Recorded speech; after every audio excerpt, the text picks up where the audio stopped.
ஆபத்தான நிலையில் இருந்த கர்ப்பிணி பெண்ணை உயர் சிகிச்சைக்கு செல்ல விடாமல் தடுத்ததால் சிசு உயிரிழந்த விவகாரம் தொடர்பாக தற்பொழுது மனித உரிமை ஆணையம் பல்வேறு பரிந்துரைகளை வழங்கியிருக்கிறது.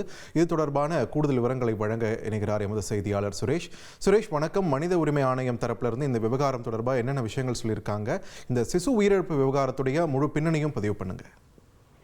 வணக்கம். அதாவது விழுப்புரம் மாவட்டத்தைச் சேர்ந்த தேவமணி என்பவர் தன்னுடைய 8 மாத கர்ப்பிணி மகள் சுப்புலட்சுமியை உடல்நிலை சரியில்லை என்ற காரணத்துக்காக 2021ஆம் ஆண்டு முறுக்கேரி ஆரம்ப சுகாதார நிலையத்துக்கு சிகிச்சைக்காக கொண்டு சென்றிருக்கிறார். அங்கு அவருக்கு ரத்தப்போக்கு அதிகமாக ஏற்படவே அவர் ஆபத்தான நிலையில் அரசு மருத்துவமனைக்கு கொண்டு செல்ல அறிவுறுத்தப்பட்டிருக்கிறார். ஆனால் அங்கு இருந்த அந்த ரத்தக்கரை படுக்கையிலும் தரையிலும் ஏற்பட்ட காரணத்தினால் அதை சுத்தம் செய்துவிட்டு செல்ல வேண்டும் என்று அவர்களை வெளியில் செல்ல விடாமல் தடுத்ததாக கூறப்படுகிறது.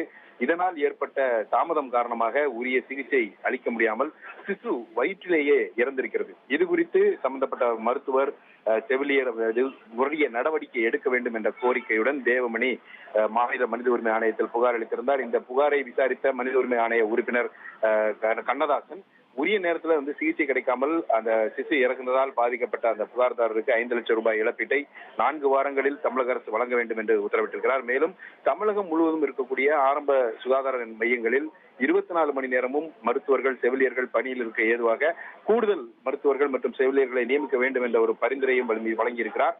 அதே போல 24 மணி நேரம் ஆம்புலன்ஸ்களும் தயார் நிலையில் இருக்க வேண்டும் என்றும் அறிவுறுத்தியிருக்கிறார். ஆரம்ப சுகாதார நிலையங்களை பொறுத்தவரைக்கும் 24 மணி நேரமும் போதுமான மருத்துவர்கள் செவிலியர்கள் உள்ளிட்ட மருத்துவமனை பணியாளர்கள் உள்ளார்களா என்பதை அவ்வப்போது ஆய்வு செய்ய வேண்டும் என்று பொது சுகாதாரத்துறைக்கு மனித உரிமை ஆணைய உறுப்பினர் கண்ணதாசன் உத்தரவிட்டிருக்கிறார். நன்றி சுரேஷ், உங்கள் விரிவான தகவல்களுக்கு. ட்ரெண்டை ஃப்ரெண்ட் ஆக்கிக்கோங்க. தந்தி டிவியின் சப்ஸ்கிரைபர்ஸ் அண்ட் ஃபாலோவர்ஸ் குடும்பத்தில் நீங்களும் இணையுங்க.